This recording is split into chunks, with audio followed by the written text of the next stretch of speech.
귀신 잡는이라는 말을 들으면 마치 연관 검색어처럼 해병대가 떠오르시죠? 이 별명은 한 종군 기자의 기사에서 유래했습니다. 제2차 세계대전, 6.25 전쟁, 베트남 전쟁을 취재한 종군 기자 마거릿 히긴스. 히긴스 기자는 우리 해병대의 단독 작전인 통영 상륙 작전을 취재한 기사에서 그들은 심지어 귀신이라도 때려잡을지 모른다. They might even capture the devil. 이라고 한국 해병대의 용맹함을 표현했는데요. 여기서 귀신 잡는 해병대라는 별명이 나왔다고 합니다. 그런데 마거릿 히긴스는 통영 상륙작전만 취재한 것이 아닙니다. 서울을 떠나는 피난민 대열에 합류하며 약 9개월 동안 6.25 전쟁을 취재하고요. 메가더 장군을 우연히 만나 그의 전용기에서 참전 계획을 단독 취재해 전 세계에 알렸고요. 이후 낙동강 전투, 인천 상륙작전, 서울 수복, 중국군과 심지어 북한군까지 만나며 쓴 그녀의 기사는 객관적인 6.25 전쟁의 자료로 손꼽히고 있습니다. 이렇게 목숨을 건 취재를 바탕으로 한국 전쟁이라는 르포를 쓴 히긴스 기자. 이 책을 들고 미국 전역을 돌며 6.25 전쟁에 대한 지원을 호소했고요. 여성 최초로 퓰리처상까지 수상하게 됩니다. 안타깝게도 히긴스 기자는 베트남 전쟁 취재 중 풍토병에 걸려 사망하고 마는데요. 6.25 전쟁 당시 여러 나라의 지원 뒤에는 히긴스 기자의 목숨을 건 취재가 있었다는 사실 잊지 말아야겠습니다. 전문 기자의 어떤 롤모델 같은 그러니까요. 분이네요. 대단한 분이죠. 이분 때문에 이제 우리나라에 지원이 왔으니까요. 근데 제가 이 기사를 특종으로 취재한 이유가 있습니다. 뭐죠? 이 기사가 저희 가족과 관계가 있습니다. 아, 그래요? 네. 6.25 전쟁 당시에 거제도를 포함한 부산 여러 곳에 포로 수용소가 있었고요. 이 포로 수용소에서 북한군 포로들이 수용소 소장을 납치하는 소요 사태를 일으켰다고도 하고요. 아, 그래요? 혹은 국군이 포로를 석방했다고도 합니다. 그 사건을 최초로 전 세계에 보도한 기자가 저의 외할아버지 이상규 씨입니다. 그 당시에 이제 AP연합통신의 통신원으로 있었는데 이 기사를 제 일보로 타진을 했고요. 그래서 전 세계 이 기사에는 항상 최초 보도자 SK 리라고 적혀 있습니다. SK 리. 네. 가족이 있다는 건 자체가 좀 자랑스러울 수 대단하네요. 있어요. 자랑스러울. 뼈대 있는 집안이에요. 네. 네. 외할아버지 반에 반만 좀 닮아주세요. 반에 반만 닮아도 이 지경까지는 아니지 않겠습니까? 네? 자, 한 기자? 아이고 또 나네 이런. 죄다 최상위권인데요? 이렇게 되면? 아니, 근데 오 기자가 또 제가 봤을 때는 5, 6, 7, 8위 정도 네, 그냥 애매하게 걸쳐있다가 집에 가지 않을까 싶습니다. 저희 첫 번째 방송에 1위 특종 뭐였는지 기억나시나요? 제 기사였죠? 뭐였죠? 모르겠습니다. 냉동 인간 아니었나요? 맞아요. 냉동 인간입니다. 그렇죠. 이게 시대의 특종이었습니다. 미국의 심리학자 제임스 배드포드가 최초의 냉동인간입니다. 캡틴 아메리카처럼 냉동 상태로 보존되고 있다고 알려드린 테드 윌리엄스. 타격의 신, 마지막 사할 타자라고 불리며 명예의 전당 헌액은 기본이고요. 등번호가 09 결번이 된 최고의 메이저리그 스타였던 테드 윌리엄스가 투잡을 뛰게 된 사연. 그는 세계 2차 대전에 공군으로 참전해 본의 아니게 야구 선수와 비행기 조종사로 1인 2역을 하게 됐는데요. 그런데 그 후 한창 타격에 물이 오르던 1952년 6.25 전쟁 때문에 또 한 번 국가의 부름을 받습니다. 하지만 실전 배치 없이 군부대 위문을 다니는 걸로 대체해도 된다는 제안을 과감히 거절하고 전투에 참여. 총 39회의 전투기 출격을 하며 군 복무에 임했습니다. 한 번은 평양에서 임무를 끝내고 오는 길에 적군의 대공포에 맞아 동체 착륙을 하며 구사일생으로 목숨을 건지기도 했다죠. 또 마이클 조던 이전 시카고에서 스포츠 스타 하면 무조건 어니 뱅크스였다는데요. 메이저리그 통산 2,583개의 안타와 512개의 홈런을 기록한 레전드 어니 뱅크스는요. 2년간 6.25 전쟁에 참여한 용사였는데 6.25 전쟁 참전 후에 메이저리그에 진출, 지금의 전설을 쓸 수 있었다고 합니다. 와. 제가 그 군부대에 있을 때 베테랑스 데이라고 그래가지고 참전했던 미군들 제가 이렇게 에스코트도 해드리고 한 적이 있는데 지금 이렇게 변화하고 발전된 모습을 보면서 정말 본인의 조국처럼 뿌듯해요. 아, 코리아가 이렇게 달라졌구나. 슬슬 자기 자리 섰죠? 중박 오기. 또 중간에 나오니까 불안하네. 한 5개 더 읽을 생각하세요. 자신의 계급을 깎아가면서까지 6.25 전쟁에 참여한 프랑스 군인이 오이? 정말. 자, 6.25 전쟁 당시 유엔군의 육군 대대를 파병했던 프랑스군. 당시 그들에게는 대대급 병력은 중령이 이끈다는 규정이 있었는데요. 그래서 계급이 중령보다 높은 경우 6.25 전쟁에 참전할 수가 없었죠. 자, 그런데 그때 제가 중령이 되어서 6.25 전쟁에 참전하겠습니다. 라고 선포한 프랑스 장군이 있었습니다. 당시 이 장군의 계급은 중장이었는데요. 몇 개 내려간 거야? 무려 4단계나 하향을 했던 겁니다. 자, 이렇게 셀프 계급 강등을 감행하면서까지 6.25 전쟁에 참여한 인물, 바로 랄프 몽클라르 장군인데요. 그때 장군의 나이가 58세로 나이 또한 적지 않았기 때문에 국방 차관이 직접 나서 만류했지만 계급은 중요하지 않습니다. 곧 태어날 자식에게 유엔군의 한 사람으로서 평화라는 숭고한 가치를 위해 참전했다는 그 긍지를 물려주고 싶습니다. 그렇게 라며 비호감으로 얘기를 했네요. 예, 비생하지 않았습니까? 예, 안 왔습니다. 자, 라며 뜻을 굽히지 않았다고 합니다. 예. 자, 그렇게 한반도에 도착한 랄프 몽클라르 장군. 자신보다 군 경력이 짧고 나이가 어린 미군 지휘관들의 명령에도 결코 개의치 않고 프랑스군을 진두지휘했다는데요. 실질적인 장군이죠. 네. 멋진 분이네요. 실질적인 장군이 아니라 이미 소리스타까지 가신 분이잖아요. 네. 전쟁에서 내 몸을 바쳐가지고 생명을 살리겠다 이런 의지가 정말 대단하신 분인 거죠.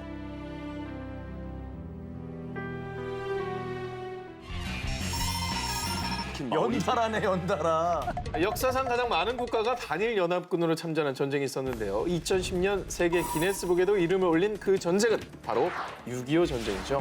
자, 국가기록원에 따르면 6.25 전쟁에 파병을 온 참전국은 총 16개국인데요. 미국, 영국, 프랑스, 네덜란드, 벨기에, 룩셈부르크, 캐나다, 필리핀, 뉴질랜드, 포르투갈, 콜롬비아, 남아공, 그리고 에티오피아, 터키. 그리스 이 모든 국가가 한국을 지키기 위해 발벗고 나섰던 것이었습니다. 고맙네. 자, 먼저 참전국 중 가장 큰 규모죠. 무려 약 180만 명의 병력을 파병시킨 미국은 우리에게 잘 알려진 인천 상륙작전과 흥남 철수작전을 성공시켰고요.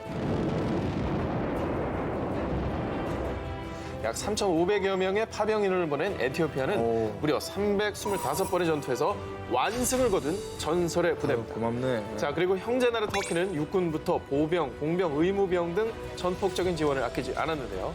특히 룩셈부르크는 약 80여 명의 대규모 병력을 지원하는 저력을 보였습니다. 당시 룩셈부르크의 총 병력은 고작 700여 명. 우와. 그러니 총 병력의 약 10% 이상을 한국으로 보낸 룩셈부르크는 그야말로 통 큰 나라예요. 룩셈부르크 자기 국방이 위험해지는 거 아니에요? 그러니까 진짜 고맙네. 국방의 10%를 떼준 거죠. 네. 고맙네요. 6.25 전쟁에 참전한 뉴질랜드 병력에는 마오리족 출신 장병들도 상당수 포함돼 있었는데요. 비바람이 치던 바다 잔잔해져 오면 예, 이 노래 원곡은 마오리족의 전통 민요 포카레카레 아나로 마오리족 병사들을 통해 우리나라에 들어왔다고 전해집니다. 네. 자, 심지어 카리브해 섬나라 푸에르토리코도 미군에 합류해 현지인으로 구성된 파병군을 보냈는데요. 열대 지방에서만 살아온 푸에르토리코 장병들은 하복 전투복으로 당당히 전함에 올랐는데요. 북한을 진격했을 당시에는 영하 30도. 아우. 자, 참전 용사 헤르만 브라보에 따르면 한국에 온 그때 난생 처음 눈이란 걸 맞았다고 하고요. 준비된 방한복이 없어서 한겨울에도 하복을 입은 채 생활할 수밖에 없었다고 합니다. 그 고마움을 잊지 않고 이제 다른 나라가 힘들 때 우리도 도와주고 그런 마음을 유지해야 되겠죠. 그럼요. 이제 네. 우리나라도 엄연한 또 이제 경제 성장을 이뤘으니까 그렇죠. 힘든 나라를 위해서 또 파병도 하고 원조도 하는 그런 조금 국격을 기대해봐도 좋을 것 같습니다. 좋습니다. 꼬마 자동차 작전입니다. 아, 이거 오상진 몇 번 다녀왔더니 벌써 10위권 안으로 들어왔네. 네. 1951년 1.4 5태 당시 중국군이 서울로 진격해오는 급박한 상황. 꼭 반드시 구조해야 할 인명이 있었습니다. 바로 1000여 명의 전쟁 고아들이죠. 그래. 구할 방도가 없어서 속수무책이었던 그때 기적처럼 김포상공에 C-54 수송기 15대가 나타나서 1000여 명이 넘는 고아들을 제주도로 무사히 피신시킬 수 있게 됩니다. 이 작전은 일명 꼬마 자동차로 불렸는데요. 자, 이런 큐티한 작전을 실시한 숨은 1등 공신들, 바로 미 공군 군모 러셀 블레이스델 중령과 디네스 대령인데요. 특히 디네스 대령은요, 제주도로 전쟁 고아들이 피신은 했지만 고아원에 수용된 인원에 비해 모든 것이 턱없이 부족하자 일본에서 600켤레의 신발을 구입해서 신기기도 했고요. 부대 내에 목로주점을 열어서 주당 수익금으로 500에서 1000달러씩을 고아원에 지원하기도 했다고 합니다. 이런 디네스 대령의 아낌없는 고아들에 대한 사랑, 여기에는 놀라운 사연이 숨겨져 있습니다.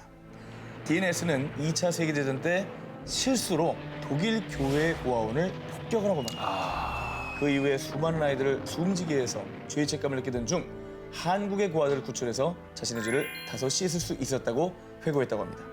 이후에 1956년 디네스는 자신의 전쟁 스토리를 쓴 책 전송가를 출간했는데요. 그 이듬해 할리우드에서는 영화로까지 제작되게 됩니다. 꼬마 자동차 작전 씬에서는요, 실제 이송된 고아였던 당사자들이 영화를 찍기 위해서 미국으로 건너가기까지 했다고 합니다. 와. 영화에서는 전쟁 고아들이 무용을 하며 아리랑을 부르기도 하고요. 실제 전쟁 고아들 중에 30명가량이 출연한 거죠. 이 영화 거의 다큐멘터리인데요? 네. 야, 이 자료를 제가 구했습니다. 와, 와, 이거 박수 한번 쳐요. 멋진 영화입니다. 예. 아니, 이런 게 왜 이렇게 좀 많이 안 알려졌는지 궁금하네요. 우리 방송을 통해서 좀 많이 알려줬으면 좋겠고 미국으로 돌아가는 헤스가 이제 세 아들을 뒀는데 한국의 고아소녀 한 명을 또 입양을 해가지고요. 추가로 조사해 보니까 뭐 전송과 출판과 영화 수익금 전액 있지 않습니까? 이거를 또 제주 고아원으로 보냈다고 합니다. 예.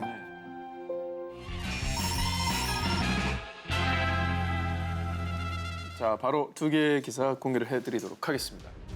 전 세계 각국의 군인들과 장병들 사이에 군번도 이름도 없이 전쟁터로 뛰어든 사람들이 있었습니다. 지금의 평화를 지켜낸 숨겨진 영웅들인데요. 전투의 승부를 결정한다고 할 만큼 중요한 임무, 군필자들은 다 한다는 보급이죠.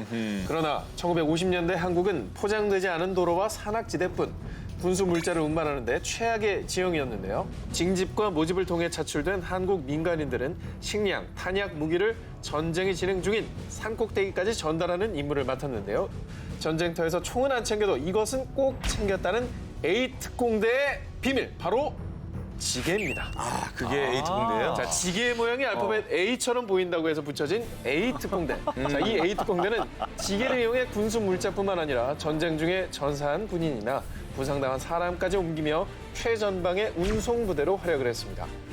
암암리에 움직이며 평화를 지켜낸 숨겨진 영웅이 또 있는데요. 북한 적진에서 미국 CIA를 능가하는 한미합동 첩보 임무를 수행했던 6006부대, 일명 네코 부대입니다. 팀의 별칭이 네코가 된 이유는요. 팀의 부대장인 도널스 니콜스의 약칭 닉을 네코로 잘못 이해해서라죠. 자, 이들은 미국 국동공군 소속으로 북한의 기밀 정보를 빼오는 역할을 맡았는데요. 북한 전력의 핵심이었던 T-34 탱크와 미그 15 전투기로 인해 우리 군이 고전을 면치 못할 당시 탱크 장갑판 해치와 기밀 문서는 물론이고 미그 15기 엔진과 통신 관련 핵심 부품을 빼내는 성과를 올리면서 우와. 전쟁을 유리하게 이끄는 중요한 역할을 수행했다고 합니다. 대단하네. 아, 이런 특수부대 소식 굉장히 새롭고 그리고 A특공대 진짜 좀 훌륭하지 않습니까? 이 지게라는 게 한국 특유의 운송 수단이잖아요. 그렇죠. 산 위로 포탄, 총알 뭐 날라야 될 거 아니야? 밥도 날라야 되고. 그래서 마음 아픈 게 이렇게 전사자, 부상자 이런 분들도 이분이 직접 날랐다고 하니까.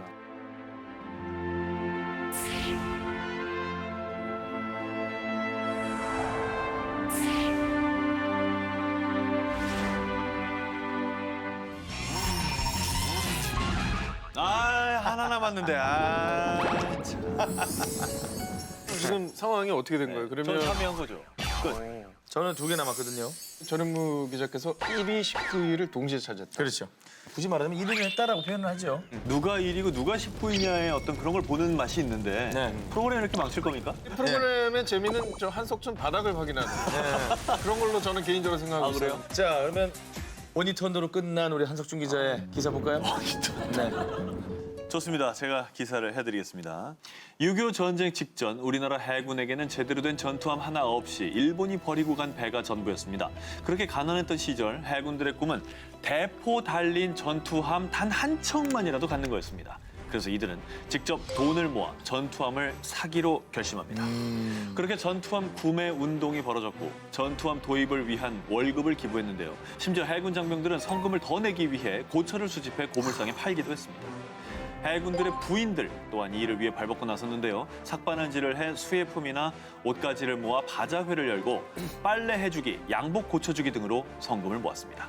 그렇게 한 푼, 두 푼 모금한 돈과 나라에서 지원받은 돈, 총 6만 달러를 가지고 15명의 한국 해군들이 드디어 전투함 구입을 위해 미국으로 향했습니다. 그렇게 해서 구입한 것이 미군이 제2차 세계대전 당시 사용했던 중고 전함이었습니다. 당시 이 배는 몹시 낡아서 녹이 많이 쓸어 있었는데요. 한국 해군들이 배에서 숙식을 해가며 꼬박 2개월 동안 청소와 정비 작업을 했다고 합니다. 미국인들에게 맡기면 인건비가 너무 비싸서 직접 다 했던 거죠. 이런 우여곡절 끝에 드디어 이 배를 백두산함으로 명명하고 1950년 4월 10일 마침내 진해 군항에 입항했는데요. 전국의 주요 항구 순회를 쭉 마친 뒤 다시 진해에 도착한 것이 1950년 6월 24일. 전날. 진해에 도착한 바로 다음 날 부산으로 침투한 북한군과 우리 군의 치열한 교전이 벌어졌는데요. 이 전투가 바로 최초로 승리한 해상 전투로 기록된 대한해협해전입니다. 사실 이 전투에서 이긴 건 거의 기적과도 같은 일입니다. 그때 북한군 전투함에는 약 600명의 군인들이 있었는데 백두산 함에 탄 우리 해군은 고작 42명이었습니다. 심지어 백두산 함의 포탄은 단 100발밖에 없었는데요. 돈이 없어서 포탄을 100발밖에 사지 못했던 거죠. 탄이 100개밖에 없었다는 100발밖에 거는 없었는데. 600명 상당. 이게 전제 실전에서 그게 가능한가 모르겠어요. 그러게 말입니다. 전투함을 인수를 해서 백두산호라고 명명을 했지 않습니까? 네. 근데 이 배가 원래 그 미군 소속일 때도 그때도 이 배의 이름이 화이트 헤드였어요. 백두네요. 원래 이름이 백두죠. 네. 근데 이때 이제 화이트 헤드로 이름을 지은 거는 그 전사했던 앤슨 화이트 헤드 소위를 기리기 위해서 이름을 지은 건데 또 우리나라에 오면서는 백두산함. 네. 절묘하게 딱 맞아 떨어져. 공교롭게도 또 딱 맞아 떨어지는 거죠. 그래. 이렇게 스펙타클한 백두산함 스토리. 하지만 이에 못지않게 공군의 전투기 도입 스토리 또한 대단합니다. 당시 공군 또한 전투기 한 대 없었던 건 마찬가지였고요. 때문에 6.25 전쟁 발발 하루 뒤인 6월 26일 미군이 F-51 무스탕 전투기를 지원했고 일본에 있는 이 전투기를 인수하기 위해 10명의 공군 조종사들이 긴급 소집돼 일본의 미군 기지로 건너갑니다. 그런데 이때 이 10명의 공군 조종사들이 일본에서 받은 비행 훈련 시간이 어느 정도였을까요? 1인당 고작 30분이었다고 합니다. 30시간이 아니라 30분이요. 기상 악화와 급박한 전쟁 상황이 겹쳐 더 이상의 연습이 불가능했다고 합니다. 하지만 놀라운 건 이 짧은 비행 훈련만 하고 이들이 직접 전투기를 조종해 한국으로 가져왔고요. 심지어 인수 후 하루 만인 7월 3일 바로 적진을 향해 출격했다는 겁니다. 인수부터 출격까지 총 약 일주일밖에 안 걸렸으니 이건 기적이죠, 기적. 근데 여기서 또 놀라운 사실 한 가지가 더 있습니다. 우리나라 공군 최초의 전투기 무스탕을 인수했던 강철 멘탈 10명의 조종사 중 한 분이 백범 김구 선생의 차남이라는 겁니다.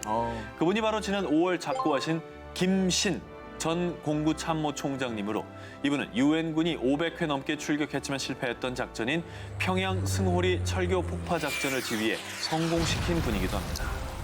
마음이 지겨워집니다. 예.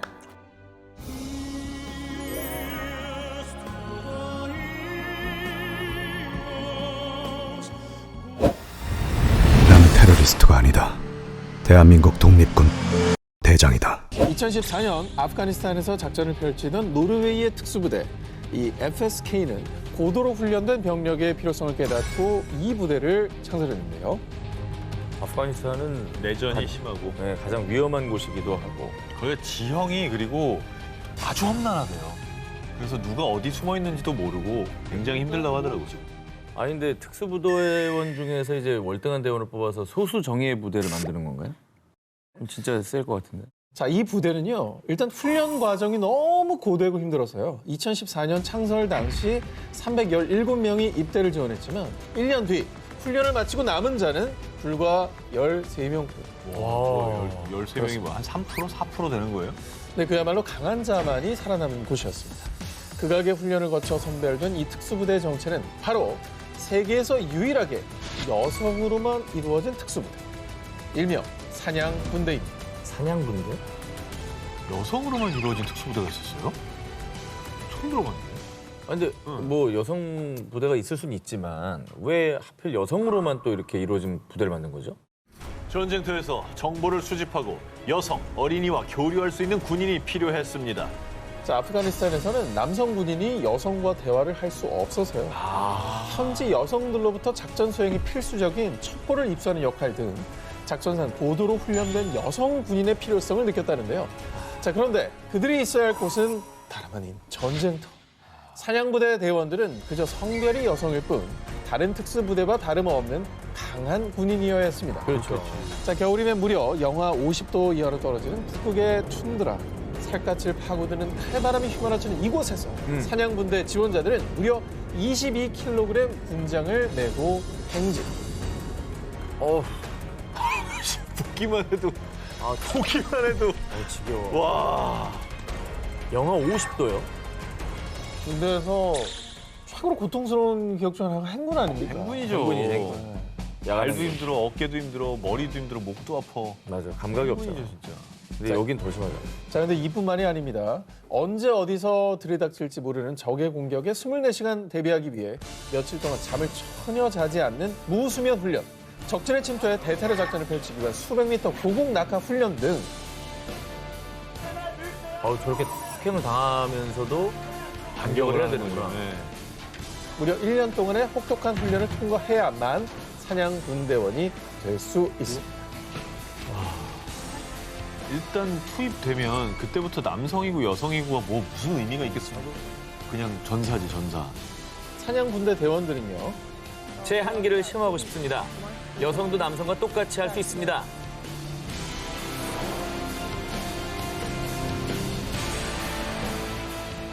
자, 이번 강한 자들은 영상으로 먼저 만나보시죠. 어휴, 돌이죠, 저거. 머리를 깬 거야? 아우, 어휴, 뭐야? 돌에다 불을 붙이고 있어요. 각종 무기 섭렵은 기본, 손에 잡히는 모든 것이 무기가 되는 이들의 정체. 일명 미친 개들로 악명 높은 세상에서 가장 거친 특수부대, 러시아의 스페츠나츠입니다. 스페츠나츠는 냉전 시대인 1950년 소련 군사정보국 산하부대로 창설됐고요. 현재는 연방보안국, 연방군 등 각 부대에 편입, 암살 및 대테러 임무에도 투입되는 최정예 부대입니다. 그리고 2016년엔 극단주의 테러 단체 IS로부터 시리아의 고대 유적지인 팔미라를 탈환하는 데 기여하게 됐는데요. 자, 그렇다면 러시아의 강한 자들인 스페츠나츠들은 어떻게 탄생이 되느냐? 한겨울에 40kg의 군장을 메고 약 70km를 행군하는 건 기본. 그리고 여러분 생각해 보십시오. 한겨울 영하의 날씨 얼마나 춥습니까? 근데 여기는 러시아잖아요. 저 날씨. 그리고 알려진 바에 따르면 매 훈련이 실전, 건물, 버스, 항공기 등 장소를 가리지 않고 훈련하고요. 심지어 이분들은 폭풍을 가상으로 구현하는 게 아니라 진짜 폭풍에 배를 띄우고 훈련을 합니다. 원래 폭풍 오면은 오늘 훈련은 없다. 보통은 그렇죠. 내무반에서 보통 대기하도록 이러잖아요. 자, 뿐만 아니라 스페츠나츠가 되기 위해선 강철 체력, 또 강인한 정신뿐 아니라 개개인이 인간 병기 수준으로 격투수를 연마, 무자비한 혈투가 벌어지는 스파링 훈련은 물론이고요. 하루 최소 2시간 동안은 러시아의 특공 무술인 시스테마와 삼보로 격투수를 연마하는데요. 그래서 스페츠나츠는 백병전에 특히 강점을 보이는 격투술의 달인들로 유명합니다. 표두르가 강한 이유가 있었네. 저들은 뭐 저기서 뭐 명함도 못 내리는데. 자, 지금까지 세상에서 가장 거칠고 과격한 러시아의 강심장들 만나보셨습니다. 최정예 첩보부대 인질 구출 작전. 이번에 소개할 강한 자들은요. 특수정찰, 대테러 진압, 인질 구출까지 특수 임무 수행과 첩보에도 능한 이스라엘 육군의 최정예 특수부대 사이렛 메트칼입니다. 1957년에 창설된 사이렛 메트칼은 초창기만 해도 존재 자체가 극비. 1980년대부터 공개적으로 지원자를 받기 시작했는데요. 그렇다고 아무나 사이렌 메트칼이 될 수 있느냐? 물론 아닙니다. 먼저 6일간의 가벼운 테스트를 거쳐 낙하산 훈련만 4개월, 보병 훈련 2개월, 대테러 훈련 5주를 포함해 무려 20개월 동안 죽어라 훈련 받고요. 이 과정에서 사격, 무기 다루기, 장거리 항해술, 특공무술, 전술훈련까지 섭렵. 그리고 마지막 나흘 동안 120km의 험한 산길을 오르는 일명 베레 행진이 기다리고 있는데요. 이 모든 훈련 과정 내내 의사와 심리학자들의 모니터링까지 모든 과정에서 살아남은 강한 자만이 최정예 부대 사이렌 메트칼의 대원이 될 수 있습니다. 아니 훈련 과정이 20개월인 거는 거의 2년 동안 2년 가까이 훈련만 받는. 훈련을 받아야 시작이잖아요, 저 사람들. 이게 이제 시작이죠. 훈련만 20개월이니까요. 야, 정말 안 하는 훈련이 없네. 그것도 굉장히 장기간에 걸쳐서. 뿐만 아니라 이 최정예 특수부대 사이렌 메트칼이 전 세계에 명성을 떨치게 된 사건이 있었는데요. 1976년 6월 이스라엘 공항을 출발해 프랑스 파리로 향하던 여객기가 팔레스타인과 독일의 테러범들에게 납치. 우간다의 엔테베 공항으로 이동한 테러범들은 이스라엘 등 5개 나라에서 테러범으로 투옥된 동료들의 석방을 요구하며 약 250명의 인질을 살해하겠다고 협박했는데요. 이에 사이렌 메트칼이 비밀리에 투입됐습니다. 그런데 이스라엘에서 우간다까지 거리만 약 4,000km인데다 우간다는 당시에 이스라엘과 단교 국가였기 때문에 당시 작전은 사실상 불가능에 가까웠는데요. 하지만 사이렌 메트칼은 일명 엔테베 작전에 돌입, 레이더망에 포착되지 않도록 20m로 저공 비행하며 은밀히 착륙해서요. 이후 우간다군으로 위장해 공항에 진입했는데요. 신속한 행동력과 결단으로 전광석화처럼 테러범들을 제압, 대부분의 인질을 구하면서 비행기 착륙부터 테러범 소탕까지 단 90분 만에 임무 완수. 20세기 최다 인질 구출 작전을 성공으로 이끌었습니다. 정확히 스마트하네. 고대 훈련을 받았기 때문에 당황하지 않고 기술을 발휘해서 성공적으로 이제 인질들을 구출한 거네요. 백전백승, 무패 신화의 주인공. 이번에 소개해드릴 강한 자들은 1,800건 이상의 작전 투입, 600여 명의 인질 구출에 성공. 이 부대가 투입됐다는 건 그 작전은 성공한다는 이야기. 1973년 창설 이후 지금까지 50여 년 동안 투입된 작전 중 단 한 번의 실패도 없었던 백전백승의 최정예 부대이자 유럽에서 가장 강력한 대테러 부대 중 하나로 명성이 높은 프랑스 헌병 특수부대 지젠느입니다. 반백년 동안 한 번도 실패한 적이 없다는 거죠. 야, 이거는 뭐 결과가 모든 걸 말해주네요. 제일 강한 사람들 아닙니까? 천하무적이네. 네. 지원자 중에 약 7%만이 선발될 정도로 엄격한 과정을 거쳐 뽑힌 요원들의 주요 임무는 인질 구출 작전으로요. 1994년 프랑스 국적기 납치 사건 당시 4명의 납치범을 제압하고 투입된 지 단 17분 만에 살아있던 229명 탑승자 전원 구출에 성공.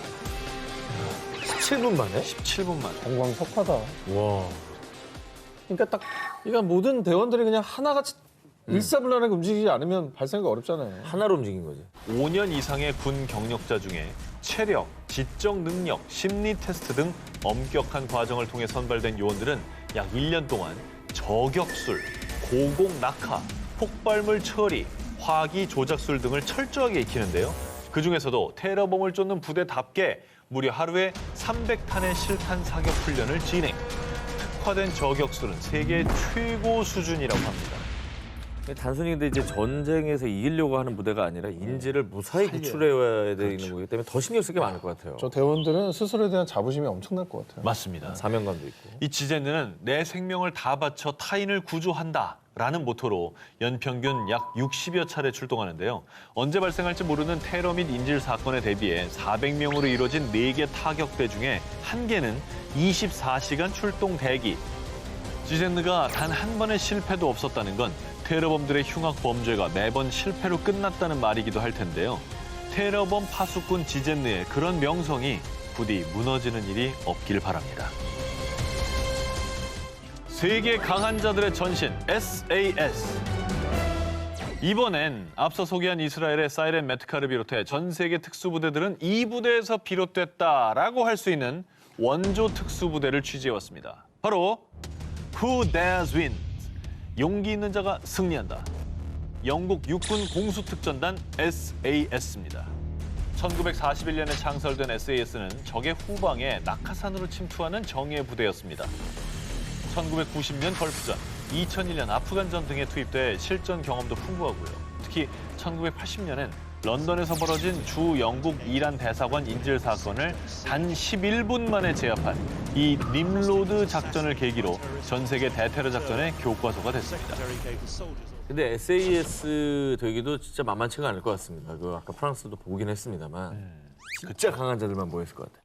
이 대표적인 훈련만 소개해드리겠습니다. 먼저 1단계, 약 200명의 군인은 웨일즈에 위치한 브렉폰 비콘스로 이동. 도착하면 해발 886m의 악명 높은 산봉우리 페이판을 약 30kg의 군장을 메고 행군해야 하고요. 페이판 등정이 끝나면 잠시 쉴 틈도 없이 이번엔 약 64km의 트레킹 코스를 나 홀로 나침반과 지도에 의지한 채 24시간 안에 완주해야 합니다. 1단계에서 탈락한 사람 꽤 많을 것 같은데. 일단 우리는 뭐 저기서 탈락이에요, 다. 우린 갈 생각이 없어요. 예. 이번엔 정글입니다. 대박. 그것도 평균 온도 30도, 습도 97%인 말레이시아나 벨리즈의 정글에서 무려 6주간 4인 1조로 정글 생존 훈련을 받고요. 그리고 마지막 하이라이트. 자, 이제부터 대답할 수 없습니다. 로 대답한다, 알겠나? S 생존, E 회피, R 저항, E 탈출. 이 시어 훈련의 일종인 ENE, 즉 회피 및 탈출 훈련을 일주일간 받게 되는데요. 그러니까 이 훈련은 쉽게 말해서 적에게 포로로 잡혔을 경우를 대비하는 실전 모의 훈련인데 예를 들면 가상의 포로 수용소를 만들어 납치하고 감금하고 실제와 흡사한 강도의 유도 신문과 욕설과 협박을 반복합니다. 이때 병사들은 자신의 이름, 직급, 군 번호, 생년월일 그리고 대답할 수 없습니다로만 대답해야 하는데요. 이 모든 훈련을 통과하면 당신의 전쟁은 끝났습니다 라는 말과 함께 SAS 대원으로 합류할 수 있습니다. 참고로 생존 전문가 베어 그릴스가 SAS 출신입니다. 그래서 생존왕이 되셨나 봐요. 그러네. 그러니까 막 먹을 거 없을 때 알아서 찾아 먹고 막 이런 것들이 어떻게 보면 저런 실전 훈련을 통해 길러진 게 아닌가 싶어요. 험난하고 거칠고 위험한 SAS 훈련을 보고 걱정하는 두 기자님 같은 분들에게 전직 SAS 교관은 이런 조언을 남겼습니다. 이 모든 과정이 두려우십니까? 그럼 SAS에 지원하지 않으면 됩니다. 대답할 수 없습니다. 전 안 갈게요.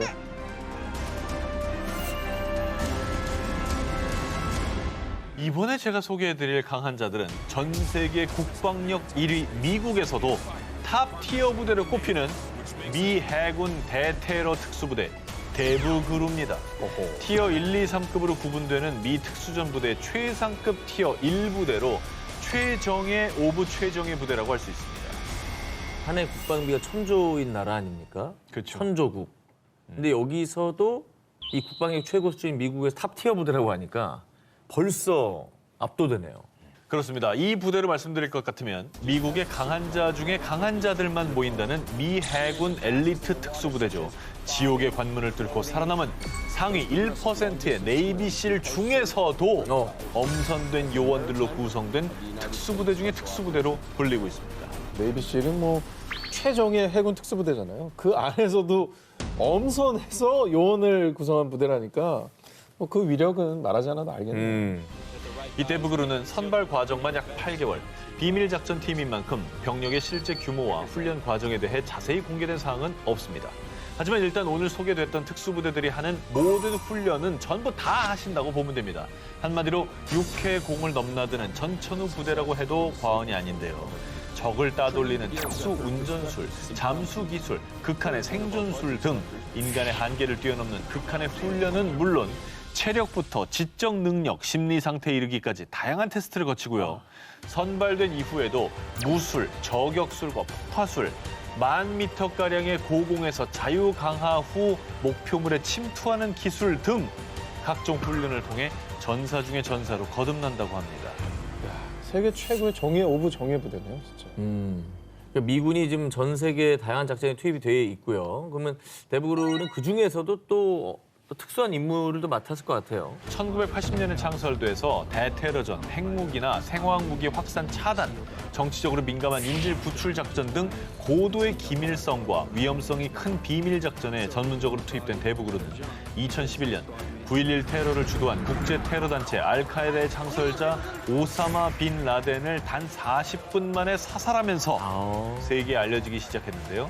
오사마 빈 라덴 사살 작전뿐만 아니라 1990년 걸프전, 2001년 아프간전, 2009년 머스크 엘라바마호 인질 구출 작전 등 미군의 주요 작전마다 빠지지 않고 맹활약하고 있습니다.